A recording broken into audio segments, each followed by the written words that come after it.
And this is a familiar passage. We all should have heard it because it's in Matthew 22, Jesus is asked by a Pharisee, what is the greatest commandment? What is the one commandment we need to really, what is the biggest, most important one? And Jesus answers, and he pretty much quotes this. Well, he does quote it, actually. He says, like we just read, love the Lord your God with all your heart and all your soul and all your strength. And Jesus builds on this, and then he says, if there was a number 2, it would be love your neighbor. And not just love your neighbor, but love people with the way you love God. Like, love everyone. You should cherish people, cherish life. It's like, we're all image bearers of God. Even if somebody seems like a rotten person, they're still God's image. So we need to love each other. And even somebody that wrongs us, we still need to love them. And it's hard. So those ideas right there should really sink in our hearts, because they're not as easy as they sound. They sound simple, yes, it's a simple idea, but to actually do it in real life is not just simple. It might be doing something that other people would be like, why is he doing that? Why does he do that? Why would he do that? Why would he give that up? But it's, if God calls you to give your whole self, your whole everything, you really gotta let that soak in and think about what that means for you and your life. So that's still something I'm wrestling with, and we'll figure out in time what God has planned for me. So you can't always rush God and be like, give me an answer now. Sometimes things take time. So, I guess we'll take a little aside and flip to Matthew 22, just to kind of read it there in Jesus' context. Just real quick. You don't have to flip there, but we'll find it really quick and go over that. Or if anyone finds it first, if you want to read it, be my guest. It's verse 34.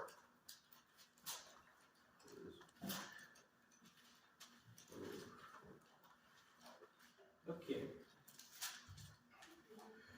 So, and just a little bit of context for this. So it's right after the Palm Sunday when Jesus has his triumphant entry into Jerusalem, and it's huge. Like everyone knows who Jesus is at this point. He's got a name for himself. Like everyone knows, and it attracts a lot of attention.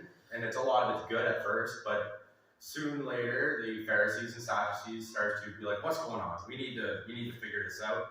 And they start asking him a lot of questions and testing him, and really testing his patience. But basically, a Sadducee asks a kind of not a good question, and Jesus makes him look pretty silly. We'll say that in PG terms, but because the Pharisees don't like the Sadducees, one of the Pharisees is like, "That was a good answer. Maybe I'm going to ask you a good question." And so this Pharisee, I'll start on verse 34. When the Pharisees heard that Jesus had silenced the Sadducees, they came together, and one of them, a teacher of the law, tried to trap him with a question. Actually, yeah, he was trying to trap him still. So yeah. He asked, which is the greatest commandment of the law? And we just read this, so we know. Jesus answered, love the Lord your God with all your heart, with all your soul, and with all your mind. This is the greatest and most important commandment. The second most important commandment is to love your neighbor as you love yourself. The whole law of Moses, as we were reading some of it, in a good portion of it, the Ten Commandments has a lot of weight in the Jewish law. But we read a bit about that, and Deuteronomy is about the law. But the second, love your neighbor, and the whole law of Moses, the teachings of the prophets depend on these two commandments. So these are the most important, even above the whole law. So we'll flip back to Deuteronomy 6. And starting on verse 6, never forget these commands that I am giving you today. Teach them to your children. Repeat them when you're at home, when you are away, when you are resting, when you are working.